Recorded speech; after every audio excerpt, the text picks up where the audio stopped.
Dear friends, क्या आपको पता है कि क्यों इतने लंबे समय से जो डिफरेंट प्रेसिडेंट्स और प्राइम मिनिस्टर्स रहे हैं, चाहे वो यूएसए के प्रेसिडेंट हो या फिर इजराइल के प्राइम मिनिस्टर्स, उनके बीच में आपस में आपसी मतभेद होने के कारण भी क्यों इतने लंबे से दोनों ही देशों के बीच में आपसी संबंध जो है वो इतने अच्छे खासे क्यों है। या फिर मैं बात करूँ हमारे इंडिया की, जो हमारे इसके CJI है, चीफ जस्टिस ऑफ इंडिया, उन्होंने ऐसा क्यों कहा है कि 26 वीक्स या उससे ज़्यादा जो भी प्रेग्नेंट महिलाएँ हैं वो अब अबॉर्शन नहीं करा सकती हैं। तो आज इन्हीं सभी चीज़ों के बारे में आज हम डिस्कस करेंगे। A very welcome to Rock classes. मेरा नाम है रुपेंद्र शेखावत एंड ये है हमारी करंट अफेयर की सीरीज़। अब जो मेरे नए दोस्त ये सीरीज़ में नए जुड़ते हैं उनको बता दूं कि ये जो सीरीज़ है ये करंट अफेयर की सीरीज़ है, बट इसके साथ साथ हमारा मेन फोकस जो है वो कहीं ना कहीं हमारी पर्सनैलिटी डेवलपमेंट जो है उस पर भी होता है। बिकॉज डियर फ्रेंड्स, मेरा ये मानना है कि आप डजेंट मैटर आप किसी स्कूल के स्टूडेंट हैं, आप किसी कॉलेज गोइंग स्टूडेंट हैं, या इन जनरल भी अगर आप लाइफ में किसी की कंपनी में वर्क कर रहे हैं या आप इन जनरल अगर ये वीडियो देख रहे हैं, तो मेरा ये मानना है कि आपकी पर्सनैलिटी जो है एक मेजर रोल प्ले करती है आपकी ओवरऑल लाइफ के अंदर। एकेडमिक जो है, जो आप एकेडमिक्स से पढ़ते हैं ना, जो भी आप किताबें पढ़ते हैं, आप जो भी जॉब करते हैं, वो एक अलग चीज़ हो गई। बट आपकी पर्सनैलिटी जो है वो आपकी, चाहे रिलेशन वाइज ले लीजिए या फिर आप प्रोफेशनली ले लीजिए या एकेडमिक वाइज आप स्कूल को स्टूडेंट हैं, आप कहीं भी जब लाइफ में जाते हैं आपकी पर्सनैलिटी जो है आपको बिल्कुल स्टैंड आउट करने में मदद करती है। तो ऐसे में ज़रूरत है कि आप अपनी पर्सनैलिटी की जो है उस पर बिल्कुल ध्यान दें। और इसी चीज़ को लेकर मैं आप लोगों के साथ में हर रोज़ एक नया कोड शेयर करता हूँ, जिससे अगर आप अपनी लाइफ में इम्प्लीमेंट करेंगे तो डे बाय डे आपकी पर्सनैलिटी जो है वो बिल्कुल ग्रो करेगी। एंड ऑफ कोर्स सिर्फ एकेडमिक्स से ही आपको पता है this is the time where you can not rely on just academics. ये समय ऐसा समय है जहाँ पे आप सिर्फ एकेडमिक्स पर रिलाई नहीं कर सकते, ओवरऑल आपकी पर्सनैलिटी जो है वो भी ग्रूम होना ज़रूरी है। तो आज का जो कोट है डियर फ्रेंड्स वो है कि success is not the key to happiness, happiness is the key to success. अब सक्सेस जो है वो किसी आप जो कहते हैं ना कि सक्सेस जो है वो खुशी की चाबी नहीं हो सकती, बल्कि जो खुशी है वो आपके लिए सक्सेस होनी चाहिए। अब इसका बेस्ट एग्जांपल आपको दूँ तो डियर फ्रेंड्स, कई बार होता क्या है कि आप ऐसा एग्जांपल अपनी सोसाइटी में इन जनरल आप देखते होंगे, कई लोग ऐसा होते हैं जो एक सोचते हैं कि ये एक पद अगर मैं हासिल कर लूँ तो मैं खुश हो जाऊँगा, या फिर अगर मुझे पर्टिकुलर फेम मिल जाए तो मैं खुश हो जाऊँगा, या फिर स्टूडेंट लाइफ की बात करूँ तो आपको लगता होगा कि मेरे इतने परसेंटेज आ जाए तो मैं खुश हो जाऊँगा। बट रियल हैप्पीनेस जो है ना डियर फ्रेंड्स, ये ओवर द टाइम चेंज होती रहती है। बिकॉज मान लीजिए कि आपने अगर ये सोचा है कि आज मेरा अगर 80% बन जाता है तो मैं खुश हो जाऊँगा, देन अगले साल आप क्या होगा कि आपको लगेगा नहीं यार 80 नहीं 90 आने चाहिए, देन उसके बाद आप 95 की ओर जाएंगे। तो ऐसे धीरे धीरे जो है वो आप अपने ऊपर आपकी खुशी का जो एक पैरामीटर है वो चेंज होता जा रहा है। लेकिन अगर आप ये तो एग्जांपल हो गया आपके स्टूडेंट लाइफ का, लेकिन बात करो इन जनरल लाइफ की, अगर आप किसी काम को करने के अंदर खुशी ढूंढते हैं ना, उससे बड़ी खुशी की चीज़ कुछ हो नहीं सकती है। आप मान लीजिए कि किसी जॉब में है तो आपको लगता होगा कि आज मैं इस पोजीशन पे हूँ, लेट्स से कि आज ए पोजीशन पे है, आपको अगले साल लगेगा मुझे B पोजीशन में जाना चाहिए। देन अगर आप B पोजीशन में नहीं पहुँचते हैं तो देन अगेन आपने जो E पोजीशन में पहुँचने की जो खुशी थी वो आपके लिए फेड आउट हो जाएगी। अब उसकी खुशी का कोई मतलब नहीं रह जाएगा आपके लिए, बिकॉज आप चाहते हैं कि मैं अब B पे पहुँचूँ। इसके बजाय मैं आपसे बात करूँ कि अगर आप इस चीज़ पे फोकस करेंगे ना कि मैं अगर जिस भी पोजीशन पे हूँ मुझे वो बहुत पसंद है, मैं जो भी काम कर रहा हूँ उसे मैं रियली इन्जॉय कर रहा हूँ, वो आपकी पसंद का काम है, आप उसको करने में आपने देखा भी होगा, और आप ऐसा कुछ काम है जो आपको करना बहुत पसंद करते हैं तो आपको पता ही नहीं लगता है कि कितना समय जो है आपने इस पर व्यतीत कर दिया है। देन उसके बाद में आपको जब पता लगता है कि oh I spend a lot of time on it, but आपको पता ही नहीं चला कि कहाँ चला गया इतना समय, तो वो होती है रियल हैप्पीनेस। अब आपके लिए कोई स्पोर्ट्स खेलना हो सकता है, आपके लिए कोई किताब पढ़ना हो सकता है, आप जो भी आप एंजॉय करते हैं, तो ऐसी चीज़ें जब आप एंजॉय करते हैं तो वो आपके लिए रियल सक्सेस है, ना कि आपके लिए कोई सक्सेस ऐसी चीज़ यानी मटेरियलिस्टिक थिंग्स जो होती है ना कि पोजीशन फेम या फिर इन सब में आप खुशी बजाय आप ऐसी चीज़ों में जो आप बिल्कुल एंजॉय करते हैं करना, उन चीज़ों में अगर आप खुशी मिलेगी तो वो आपके लिए एक रियल सक्सेस है। If you love what you doing you will be successful. मैंने आपको बताया ना कि आप जो भी कर रहे हैं अगर आपको पसंद है तो वो आपके लिए एक रियल सक्सेस है। Now dear friends, let's move towards question of the day. आज का जो सवाल है, जैसे आपको पता है कि मैं आपसे हर रोज़ एक नया सवाल पूछता हूँ जो कि कहीं ना कहीं करंट अफेयर से रिलेटेड होता है। तो आज का जो सवाल है कि who appointed the chairman of the end members of UPSC and state PCS. अब आपको मुझे ये बताना है कि जो यूपीएससी के चेयरमैन हैं या यूपीएससी की जो मेंबर्स हैं उनको, और प्लस जो स्टेट पब्लिक सर्विस कमीशन होता है उनके चेयरमैन और उनके मेंबर्स को कौन अपॉइंट करता है। तो इन टोटल आपको मुझे आपको जो है मुझे 4 आंसर बताने। अगर आपको पता है वेल एंड गुड, आप मुझे अपना आंसर कमेंट बॉक्स में लिख सकते हैं। हाउएवर अगर आपको इसका आंसर नहीं पता है तो कोई दिक्कत नहीं है, कोई परेशानी की बात नहीं है, आप इस पर थोड़ा रिसर्च कर लीजिए। जब आप रिसर्च करेंगे जब आप रिसर्च करते हैं तो आपको और भी ज़्यादा चीज़ें हैं वो पता लगती हैं। आप जब एक बार गूगल पे टाइप करेंगे कि ये कौन है या इनको कौन अपॉइंट करता है, तो आपको पहली चीज़ तो ये पता लगेगी कि इनको कौन अपॉइंट करता है, प्लस एक साथ में आपको ये पता लगेगा कि कौन करंट जो चेयरमैन है वो कौन है, या आप जिस स्टेट से बिलोंग करते हैं वहाँ के जो चेयरमैन है स्टेट पीसीएस के, उनके चेयरमैन कौन है, मेंबर्स जो है उनके बारे में आपको पता लगेगा। तो आपकी इन जनरल आपकी नॉलेज जो है बिल्कुल इंक्रीज़ करेगा। एंड देन अगर आप एक बार पता कर ले तो please do let me know in the comment section below, because बात सिर्फ कमेंट करने की नहीं है दोस्तों। यहाँ पे बात है कि अगर आप इस आंसर को स्टिक करेंगे, यानी अगर आप आंसर लिखते हैं तो कहीं ना कहीं आप उस चीज़ को एक लंबे ड्यूरेशन तक याद रख सकेंगे। तो ये आपकी भलाई के लिए अगर आप कमेंट करते हैं तो। Now let's move toward articles. आज है 2 नवंबर एंड आज का जो हमारा पहला आर्टिकल है फ्रॉम द हिंदू न्यूज़पेपर कि understanding the US Israel relations. अब डिफरेंस हुआ क्या है, आपको पता है कि हाल ही के अंदर जो गाज़ा के अंदर वॉर चल रही है, यानी इजराइल पैलेस्टीन की जो वॉर चल रही है वो काफ़ी लंबे समय से चल रही है। एंड अभी तक इसका कोई खासा सिर्फ हमको ये देखने को मिल रहा है कि इजराइल एक तरफ से डोमिनेट कर रहा है इस वॉर को। एंड बिल्कुल आपको पता है कि बिकॉज टेक्नोलॉजी एडवांस्ड कंट्री है, काफ़ी छोटी है, बट स्टिल ये जो पावर्स इनके पास है वो अनमैचेबल है।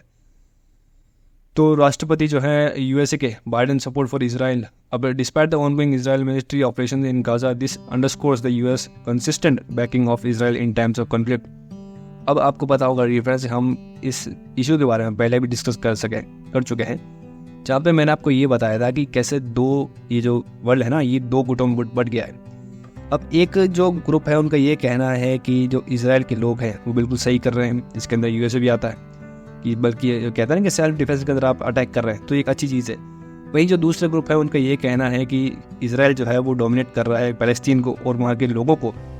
यानी हमस को तो मारना एक अलग चीज़ हो गई, यानी हमस तो एक वो है ना कि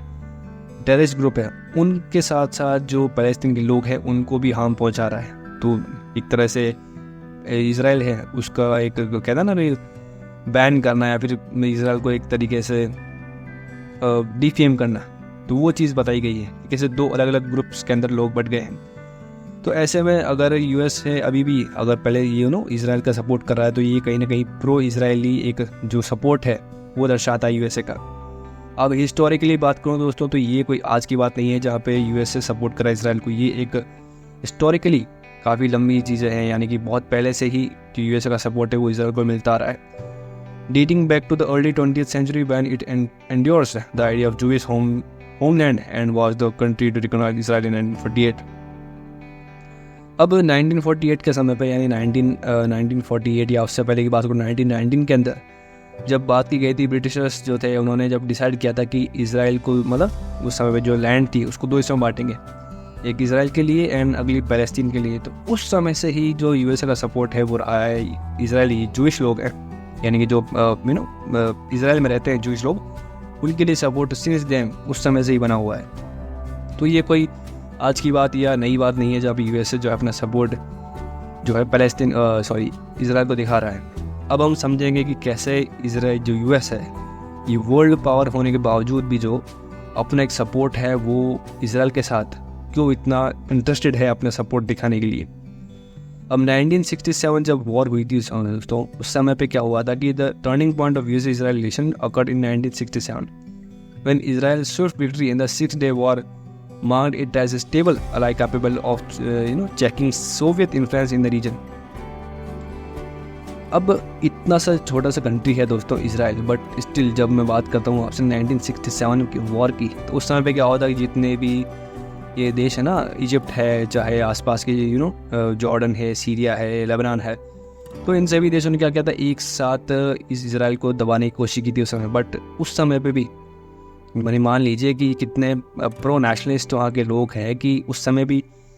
इतने 6+ देश जो हैं जिन्होंने एक साथ अटैक कर दिया था किसी कंट्री पे, तो उस समय भी इन्होंने हार नहीं मानी थी एंड मुंह तोड़ जवाब दिया था। उसके बाद भी क्या हुआ था कि जब वो वॉर चली थी तो 6 दिन के अंदर, यानी 6 डेज के अंदर पूरी वॉर ख़त्म कर दी थी इजराइल ने, और सभी देश जो थे, यानी कि मैं बता रहा हूँ तो कैसे पड़ोसी देश जितने भी आए थे ख़त्म करने के लिए इजराइल को, उन सभी को एक साथ मार दी थी। तो उस समय पे यूएसए कोई पोटेंशियल देश लगा था इसराइल की, अगर ये छोटा सा देश इतना अगर लड़ाई कर पा रहा है अपने अस्तित्व के लिए, तो ऐसे में अगर इतना पावरफुल देश है इसराइल ऑलरेडी, तो अगर इसको यूएसए सपोर्ट करेगा तो डेफिनेटली एक जो अरब रीजन है वहाँ पे यूएसए अपना डोमिनेंस जमा पाएगा with the help of Israel. तो ये एक मास्टरमाइंड या फिर मैं कह सकता हूँ कि जियोपॉलिटिक्स की एक चीज़ है जो यूएसए जो है उस समय से अपना रहा है, ताकि अपना जो डोमिनेंस है वो गल्फ रीजन के अंदर बना सके with the help of Israel. अब करंट यूएस सपोर्ट जो है वो बताता है कि today the US offer substantial financial, military and political support to Israel, making it exceptional ally. अभी जो आप ऐसे बैकग्राउंड दे सकते हैं कि जो यूएसए के प्रेसिडेंट हैं और इसराइल के प्राइम मिनिस्टर हैं बेंजामिन नेतन्याहू, तो इनकी मीटिंग्स जो है वो काफ़ी समय से होती रही हैं। और मैं बात करूँ फाइनेंशियल हो चाहे मिलिट्री या पॉलिटिकल सपोर्ट जो है वो दोनों कंट्रीज़ एक दूसरे को देते हैं, या फिर मैं कहूँ यूएसए जो है स्पेशली यूएसए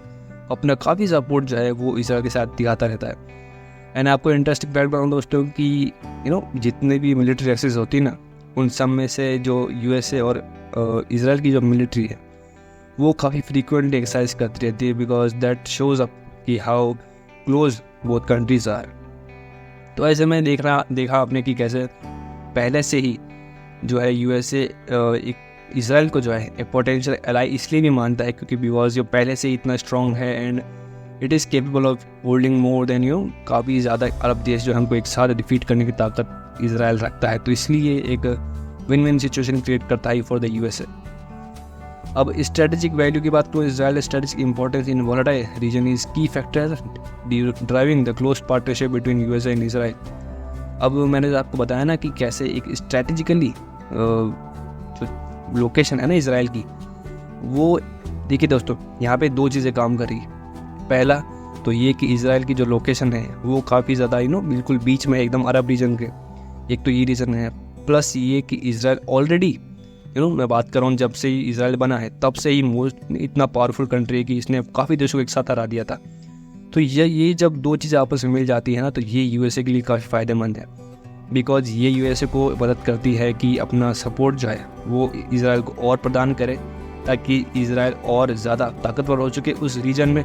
और यूएसए का इनडायरेक्टली डोमिनेंस जो है अरब रीजन के अंदर वो बढ़ सके। तो अमेरिकन पब्लिक ओपिनियन जो है वो भी इसी के साथ है, यानी कि ऐसा नहीं कि सिर्फ सरकार ही जो है वो सिर्फ इसराइल को सपोर्ट करी, बल्कि जो अमेरिकी नागरिक भी जो हैं वो भी अपना फुल सपोर्ट दिखा रहे हैं इसराइल को। तो इन्फ्लुएंशियल एंड इंटरेस्ट ग्रुप जो हैं वो काफ़ी ज़्यादा हैं, पावरफुल इंटरेस्ट ग्रुप हैं including American Jewish and elegance Christians play significant role in shaping US policy towards Israel.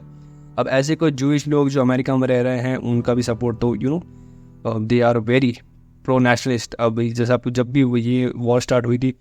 I don't know आप में कितने लोग अवेयर हैं इस चीज़ से कि जब ये वॉर स्टार्ट हुई थी ना इसराइल और पैलेस्टीन की, तो उस समय पे एयरपोर्ट्स पे इतनी ज़्यादा भीड़ थी। आप सभी को पता होगा कि जितने भी लोग जूइश लोग जो हैं वो बाहर काम करते थे या किसी भी वजह से बाहर थे, तो उन्होंने तुरंत अपने सभी काम छोड़ के दे back to their country to fight against the odds. तो जितने भी नागरिक थे जूइश के या फिर जितने भी नागरिक थे पहले इसराइल के, वो जहाँ इस पूरी दुनिया में जहाँ रहते थे, उन्होंने तुरंत ये फैसला किया कि हम हमारे देश की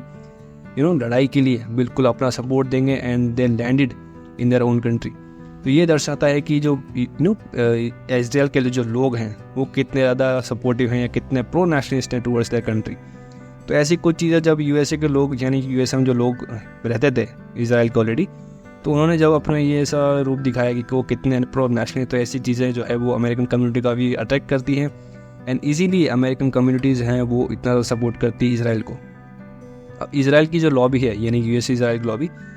जिसे नाम दिया गया है American Israel public affairs committee. अब ये एक ऐसी कमेटी है जो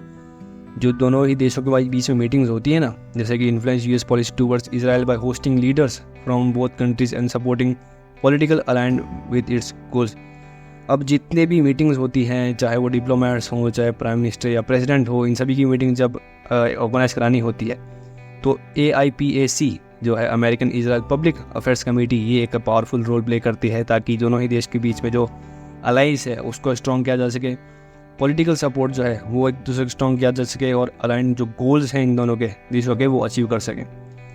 अब टेंशंस की बात करूँ दोस्तों, तो ऐसा नहीं है कि सिर्फ दोस्ती ही है, दोनों देश जो एक दूसरा सपोर्ट तो करते हैं, जैसे मैंने आपको बताया ना स्टूडेंट, कि कैसे दोनों ही देशों के जो लीडर्स हैं इनके बीच में खासे कोई ज़्यादा संबंध नहीं रहे हैं, बट स्टिल जो देश हैं आपस में ये दोनों काफ़ी सपोर्टिव है एक दूसरे को लेकर। इन जनरल यानी कि पॉलिटिकली बात करूँ तो दोनों देशों के जो प्रेसिडेंट हैं या प्राइम मिनिस्टर इनके बीच में नहीं बनती है, बट देश वाइज में बात करूँ ओवरऑल जो देश है वो एक दूसरे को बहुत सपोर्ट करते हैं।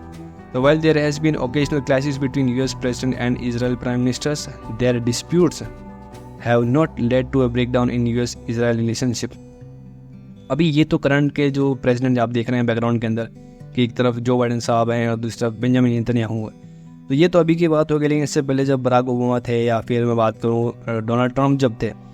तो ऐसे में भी कुछ ऐसे प्राइम मिनिस्टर जब इजराइल के बने थे जहाँ पे दोनों ही देशों के जो बिग लीडर्स हैं इनकी आपस में नहीं बनती थी, but still because of strategical location मान लीजिए आप या फिर विन सिचुएशन कह लीजिए, तो इसके कारण भी जो है दोनों ही देश आपस में एक दूसरे का काफ़ी ज़्यादा सपोर्ट करते रहे हैं। बिकॉज डिस्पाइट की इन दोनों के जो लीडर्स हैं इनकी आपस में भले ही न बनती हो। यूएस कंसेंसस क्या कहता है कि जो वहाँ के लोग हैं, आपका पहले बता चुका हूँ कि कैसे रिगार्डलेस ऑफ द पार्टी और president in power there is institutional consensus in the US about it relation with Israel ensuring continued support for the Jewish state. अभी ये तो एक अलग चीज़ है दोस्तों की, जैसा हमें बताना कि दोनों लीडर्स के बीच में टेंशन, तो ये एक अलग चीज़ है, बट सपोर्ट करने की जब बात आती है तो यूएस से कभी पीछे नहीं हटता as you know. And user consensus जो है, चाहे वो मैं बात करूँ छोटे से छोटा, चाहे मतलब कोई भी नागरिक हो, चाहे कोई डिप्लोमेट हो, चाहे लीडर्स हो, तो ये जब बात आती है इजराइल को सपोर्ट करने की, तो ये लोग बिल्कुल पीछे नहीं हटते हैं। And they shown there full support at the end. तो या डियर फ्रेंड्स, ये था आज का हमारा पहला आर्टिकल। आज से आपको समझ में आएगा कि कैसे यूएसए और जो इजराइल है इनके रिलेशंस आज के नहीं है, बहुत पुराने हैं। एंड इनके बीच में इतना लीडर्स के बीच में, टॉप लीडर्स के बीच में इतना कन्फ्लिक्ट होने के बाद भी, but as a whole country जब बात की बात आती है तो कैसे एक दूसरे को सपोर्ट करते हैं। Now let's move towards second article. आज का हमारा सेकंड आर्टिकल है फ्रॉम द हिंदू न्यूज़पेपर, वो है impacting a women's freedom to reproductive choices. अभी डियर फ्रेंड्स, हुआ क्या है कि हाल ही के अंदर जो हमारे सुप्रीम कोर्ट के चीफ जस्टिस हैं, जब मैं बात करूँ हमारे चीफ जस्टिस ऑफ इंडिया हैं DY चंद्रचूड़ साहब, अब उन्होंने एक नई जो इनका एक कमिटमेंट है, या फिर मैं आपको कमिटमेंट गलत वर्ड कहूँगा, मैं कहूँगा कि उनका जो एक डिसीजन आया है वो ये है कि 26 वीक्स या उससे ज़्यादा जो प्रेग्नेंट महिलाएं हैं वो अब अबॉर्शन जो है या टर्मिनेट नहीं कर सकती है। अभी ये जो केस आया, ये सामने आया है एक महिला के दौरान जो उन्होंने अपनी कंप्लेंट रजिस्टर की थी कि उन्होंने जब हॉस्पिटल में गई थी उनको अबॉर्शन कराना था। तो जब वो पहुंची हॉस्पिटल के पास, तो हॉस्पिटल के जो कुछ रूल्स होते हैं ना, यानी कि एक MTP जो एक्ट है 1971 का, उसके अकॉर्डिंग कोई भी महिला जब 26 वीक्स या उससे ज़्यादा प्रेग्नेंट है तो वो बस एक ही सूरत के कारण अपना अबॉर्शन करा सकती है। वो है कि जब या तो बच्चे को महिला को कुछ खतरा हो, यानी कि जो मां बनने वाली है उनको कुछ खतरा हो, तो तभी कोई डॉक्टर है अबॉर्शन कर सकता है। अगर उसके अलावा अबॉर्शन किया जाता है तो उनके अगेंस्ट जो डॉक्टर हैं उनके अगेंस्ट लीगल एक्शन लिए जाएंगे। तो सुप्रीम कोर्ट का डिसीजन आया है अभी दोस्तों की, led by chief justice DY Chandrachud declining permissions to women who sought to terminate her 26 week pregnancy citing the limitations of the MTP act of 1971। अभी 1971 का जो मैं बता रहा हूँ आपको MTP जो एक्ट है, तो इसके कारण इसमें लिखा गया है कि जो भी महिलाएं हैं वो 26 वीक्स या उससे कम की अगर प्रेग्नेंट है वो अबॉर्शन करा सकती है, बट देन उसके बाद में अगर कराती हैं तो ये एक लीगल एक्शन लिया जाएगा। अगर ऐसा कुछ एक्शन किसी भी डॉक्टर के द्वारा या फिर किसी उनके द्वारा अगर ये चीज़ कराई जाती है तो उनके अगेंस्ट बिल्कुल लीगल एक्शन लिए जाएंगे। अब MTP जो एक्ट है permits pregnancy terminates beyond 24 weeks only in case of substantial fetal abnormalities or when the woman's life is actually threatened। अभी MTP का जो एक्ट है ना दोस्तों, इसमें आपको इतना डीप में जाने की ज़रूरत नहीं है, बस आपको इतना समझा देता हूँ कि ये जो MTP एक्ट है 1971 का, ये ऐसी महिला जो 24 वीक या उससे ज़्यादा की प्रेग्नेंट है ना, उनको तभी अबॉर्शन का एक ऑप्शन दिया जाता है जब महिला की जो हेल्थ है, यानी कि जो भी महिला माँ बनने वाली है उनकी हेल्थ पे अगर बनाती है उसके बाद में तो उसके बाद ही अबॉर्शन किया जाएगा। या अबनॉर्मलिटी अगर कुछ आ जाती है बच्चे के अंदर, यानी कि जो अभी गर्भ में जो बच्चा है उसके में कुछ अबनॉर्मलिटीज़ हैं, या फिर अगर वो बच्चा बाद में जाके that mother gives birth to that baby,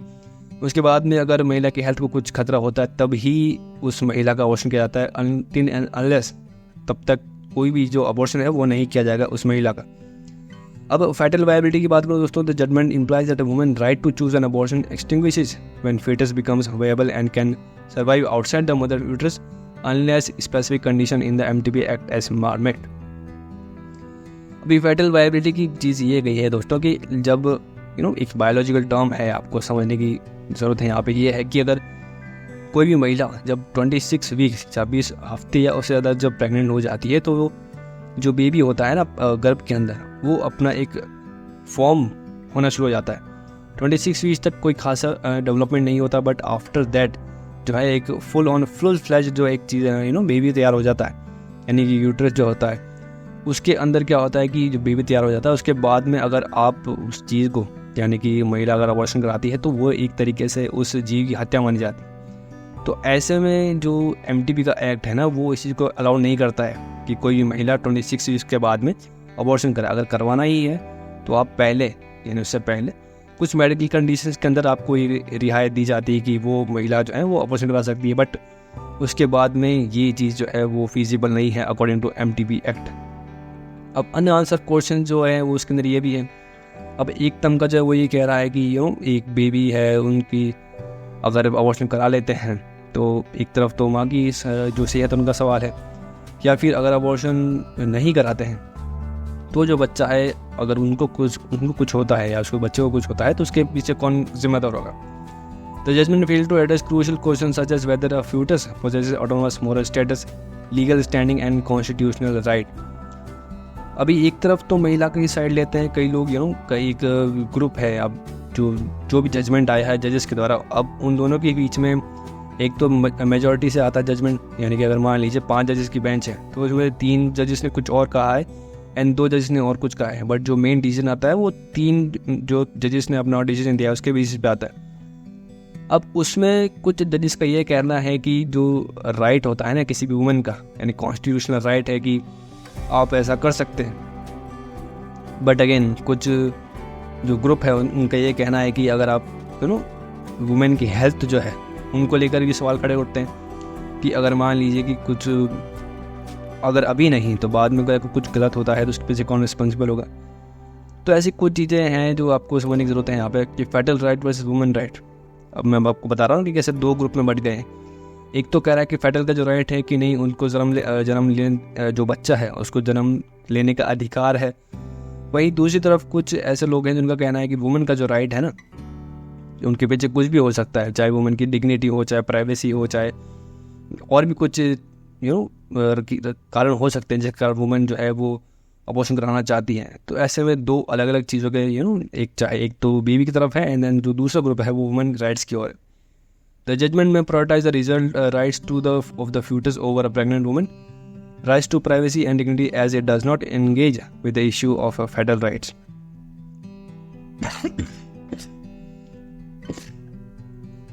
Beg your pardon।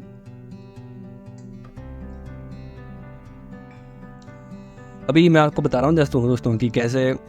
2 group में बट गया है। तो enabling legislation, the question whether the MTB act is merely an enabling legislative mean to facilitate the exercise of fundamental rights और it confers right itself. तो वही मैं आपको जैसा कि इतनी तरह से बता रहा हूँ कि अलग अलग जो इसके अंदर एंगल्स हैं वो देखे जा रहे हैं। एक तरफ तो फैटल राइट्स की बात हो रही है, वहीं दूसरी तरफ वुमेन की जो डिग्निटी है या प्राइवेसी की बात है वो बात हो रही है। अब केस डिटेल्स के बारे में बात करूँ तो ये जो मुद्दा है, अभी जो केस है ये इतना लाइमलाइट में क्यों है कि एक 27 ईयर्स ओल्ड की जो महिलाएं हैं उन्होंने इसके अगेंस्ट केस किया है कि short pregnancy terminate due to postmortem depression and financial difficulties rising from her husband being the sole breadwinner. तो अभी हुआ क्या है दोस्तों, जैसा मैं आपको बता रहा हूँ कि 2 गुटों में बट गए हैं लोग, 2 ग्रुप में। तो अभी महिला जो है एक 27 ईयर्स की कोई महिला है, तो उन्होंने इस केस को फाइल किया है जहाँ पे डॉक्टर से मना कर दिया था कि आप अब जो है वो अपना अबॉर्शन है वो टर्मिनेट अब जो प्रेगनेंसी है उसको टर्मिनेट नहीं करा सकते हैं। बट महिला का कहीं ना कहीं ये कहना है कि बिकॉज पोस्टमार्टम की जो डिप्रेशन है उसके कारण या फाइनेंशियल डिफिकल्टीज़ हैं उनके कारण वो अब तीसरा जो बच्चा है उसको अफोर्ड नहीं कर सकती हैं, या फिर अपनी हेल्थ वाइज अगर मैं बात करूँ तो उन्होंने अपनी हेल्थ वाइज का सुझाव देते हुए ये कहा है कि अब उनकी हेल्थ इतनी अच्छी नहीं है, या फिर उनका जो इकलौते ब्रेड विनर है, अब उनके हस्बैंड जो है, यानी कि जो इकलौता कमाने वाला इंसान है, वो भी इस फाइनेंशियल कंडीशन में नहीं है कि वो एक बच्चे का खर्च और उठा सके। तो ऐसे में जब चीज़ें सामने आती हैं तो पता लगता है कि कितनी डिफ़िकल्टीज़ हैं अगर दोनों ही पर्सपेक्टिव से देखें। एक तरफ तो है जहाँ पे बच्चे की जान बचाना ज़रूरी है, वहीं दूसरी तरफ ये चीज़ भी ज़रूरी है जहाँ पे महिला जो है उनकी हेल्थ का ध्यान रखा जाए। बिकॉज ओवरऑल जो मैं बात करूँ आपसे, तो कहीं ना कहीं जो महिला हैं या जो प्रेग्नेंट वुमन है जिन्होंने केस फाइल किया है, उनकी हेल्थ प्रायोरिटी रखती है यहाँ पे। बिकॉज ओवरऑल वही एक बच्चे को जन्म देने वाली हैं। बिकॉज जो कॉन्स्टिट्यूशन राइट्स हैं वो एक ज़िंदा जो इंसान है उसके प्रति मिलते हैं, उसको ही मिलते हैं। तो ऐसे में कुछ ऐसे ग्रुप जो है उनका ये भी कहना है कि एक जो बेबी है वो इतना फ्यूटस या फिर इतना फर्टाइल अभी तक नहीं है कि उसके आगे उसके कुछ कॉन्स्टिट्यूशन राइट्स हो। अब ये कोई निर्दलता नहीं है दोस्तों, बट एक प्रैक्टिकल सोच इस तरह की है कई लोगों की। ये भी कहना है कि अगर महिला स्वस्थ होगी तो बाद में अगर फाइनेंशियल कंडीशन अच्छी होती है या फिर कुछ और चीज़ें जब सामने को देखने को मिलती है, तो अगर चीज़ें बेटरमेंट के लिए होती है तो वो आगे जाके एक पॉजिटिव स्टेप आगे ले सकते हैं जीवन में। अब इनिशियली हुई क्या है कि on October 9 a bench rule over in favour of petitioner considering her mental health as a factor. अभी जो मेंटल हेल्थ है उसको भी एक फैक्टर बताया गया कि जो महिला है उनके ऊपर अगर वो आज मान लीजिए कि वो टर्मिनेट नहीं कराती है प्रेगनेंसी को, देन उनके ऊपर जो मेंटल हेल्थ का जो इशू आएगा उसके ऊपर उसका कौन रिस्पॉन्सिबल होगा। तो however the union government leader raised concern about the availability of fetus leading to an impasse between two जजेस। अब ये जो चीज़ हुई है ना दोस्तों कि दो गुटों में बट गए लोग, मैं आप कब से अलग अलग एंगल से समझाने की कोशिश कर रहा हूँ कि कैसे एक ग्रुप का तो ये कहना है कि माँ की हेल्थ ज़रूरी है, वहीं दूसरे एक ग्रुप का ये कहना है कि जो बच्चा है उसके भी कुछ राइट्स हैं एंड थिंग्स लाइक दैट। अब वुमेन प्रोडक्टिव राइट्स जो हैं वो बताता है कि कैसे right to make productive choices specially in the case of unwanted और incidental pregnancies is considered a fundamental right. अब रिप्रोडक्टिव चॉइसेस जो होती हैं वो एक महिला की एक फंडामेंटल राइट्स है। अगर हम आर्टिकल्स के अकॉर्डिंग देख रहे हैं हमारे कॉन्स्टिट्यूशन के, तो फ्रॉम आर्टिकल 14 to 21 जो है वो right to living a right to live का जो एक हमको फंडामेंटल राइट प्रोवाइड करती है। तो उसके अंदर ये भी चीज़ है कि जो महिला है उनको राइट होता है कि वो किस जो रिप्रोडक्टिव राइट्स हैं उनके, कि अगर वो बच्चा अबॉर्ट कराना चाहती है तो वो भी उनके पास राइट है, या अगर वो बच्चा रखना चाहती है तो वो भी उनका एक राइट है। This right is integral to women's attorney over her body and mind. Constitutional perspective, the judgment apparent recognize of fetal rights contrast with the established legal premise that the Constitution grants right to individual new fetus. It suggests that the seeing fetus as a separate personality would create a constitution issue that does not currently exist. अब जैसे बता रहा हूँ कि अगर fetus जो है या फिर जो बच्चा छोटा जो महिला के गर्भ में जो है, अगर उसको एज ए इंडिविजुअल नहीं माना जाए तो उसके ऊपर जो फंडामेंटल राइट्स हैं वो लीगली इम्प्लीमेंट नहीं होता है। तो ऐसी कुछ चीज़ें बताई गई है जहाँ पे अब जो मेन वर्डिक्ट आया है या जो मेन फाइनल डिसीजन आया है वो यही आया है कि जो महिला है वो 26 वीक्स के बाद में प्रेगनेंसी अबॉर्ट नहीं करा सकती है, डिस्पाइट कि इतनी सारे कॉम्प्लिकेशन जो है वुमेन के ऊपर वो भी पहले से ही आपने कैसे देखा कि मेंटल प्रेशर है या फिर फाइनेंशियली बात करें तो ऐसी कुछ चीज़ें उनके फेवर में नहीं है, but still they are not